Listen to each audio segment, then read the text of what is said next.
What can we do to help students successfully balance the demands of school, work, family, and friends while they continue their college career? This is like the great conundrum of our lives currently.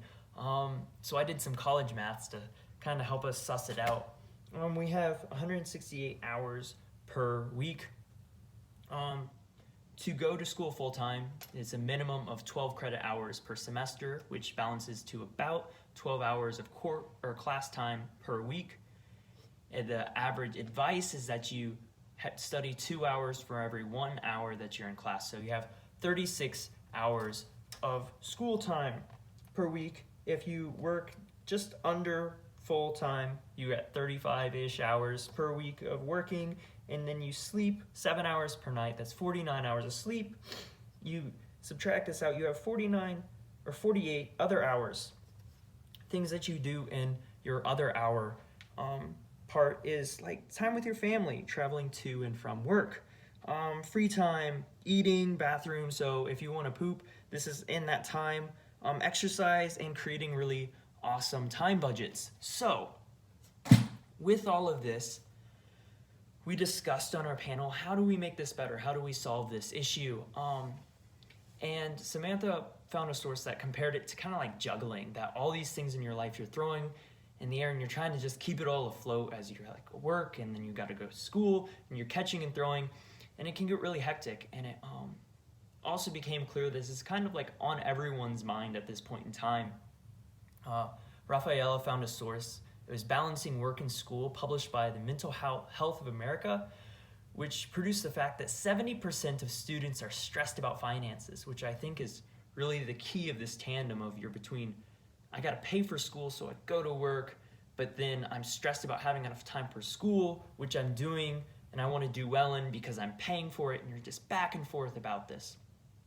I, in my personal research, was kind of surprised by how easy it was for me to find really good advice over how to balance and budget time well by some pretty lofty educational sources such as Texas A&M, there is Michigan Tech University, and Johns Hopkins University.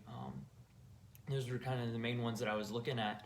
And they talked about good study habits and prioritizing rest and how to know if you're anxious and if your routine's too rigorous and how to balance that out.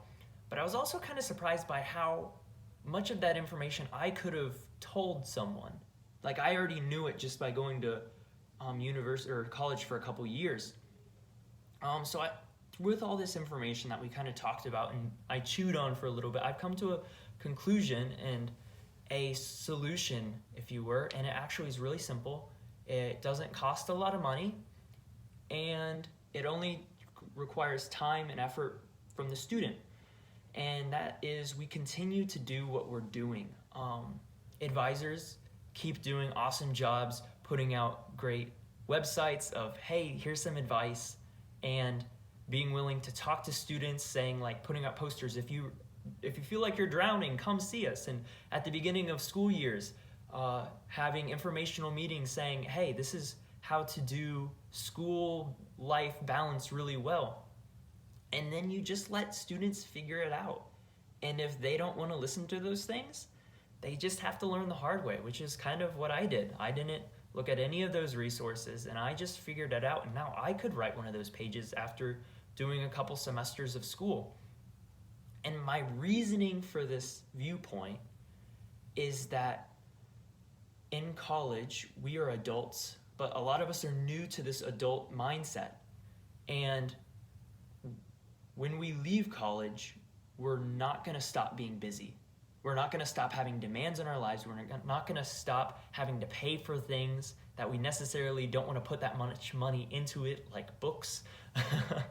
So I think that what we're doing right now is actually we're producing really good strengths and really good strategies of how to balance life when it's busy well, and it's creating a understanding and a wisdom of how to do that later in life when there's things like really important relationships that are involved, of I have to get to this kid's recital at the same time of getting this thing for work done, and how do I do this well?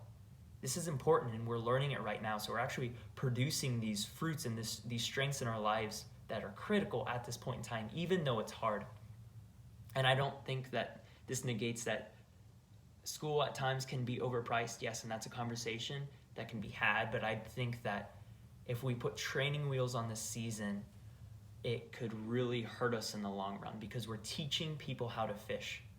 And sometimes in teaching people how to fish, they just got to go hungry for a little bit till they figure it out.